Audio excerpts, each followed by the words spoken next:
Hey everyone, welcome to my channel. If you like tech and helpful tips, don't forget to subscribe.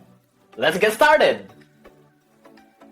If you're looking to reset your Ender 3v3SE, perhaps to troubleshoot persistent issues, clear out bad settings, or prepare it for a new user, it's important to understand that there isn't a single reset button, like you might find on a smartphone or a router. Instead, resetting an Ender 3v3SE involves a couple of distinct processes that effectively bring your printer back to a known, clean state.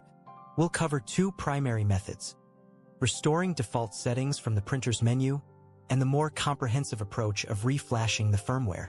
Let's start with restoring defaults, which is often the first step in troubleshooting minor glitches or correcting configuration errors.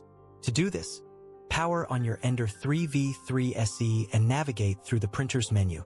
You'll typically find this option under the Control menu, then look for Configuration, or simply Restore Defaults.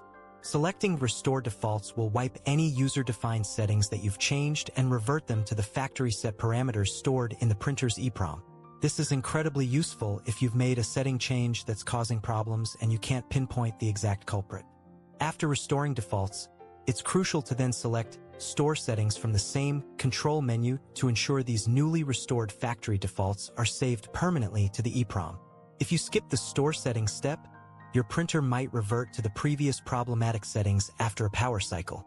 The second, more thorough method for resetting your Ender 3v3SE is to reflash its firmware. This is often necessary if the printer's current firmware has become corrupted, if you're experiencing major software bugs, or if you simply want to ensure the printer is running the latest, cleanest version of the operating system. To begin, you'll need to visit Creality's official website and download the correct firmware specifically for your Ender 3v3SE model. Ensure you download the correct version, as using incompatible firmware can cause serious issues. Once downloaded, you'll need an SD card, preferably one that's 8 GB or less. Format the SD card to FAT32 with an allocation unit size of 4096 bytes.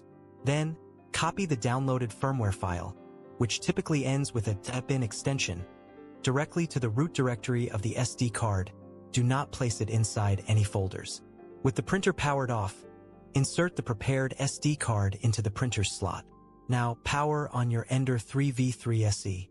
The printer should automatically detect the firmware file on the SD card and begin the flashing process. You'll usually see a progress bar or a notification on the screen. Be patient and do not power off the printer during this critical process. Once the firmware flash is complete, the printer will typically restart itself. After it has rebooted, it is absolutely essential to remove the SD card and then perform an EEPROM reset, Control-Restore Defaults, followed by Control-Store Settings, just as described in the first method. This ensures that any old, potentially problematic settings from the previous firmware are completely cleared, providing a truly clean slate for the newly flashed firmware.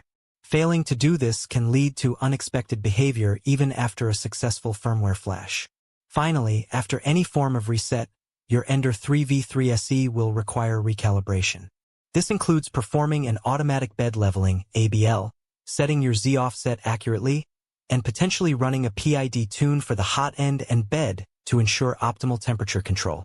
Always double-check your initial print settings after a reset. Thank you for watching, and don't forget to subscribe for more 3D printing tips and tutorials.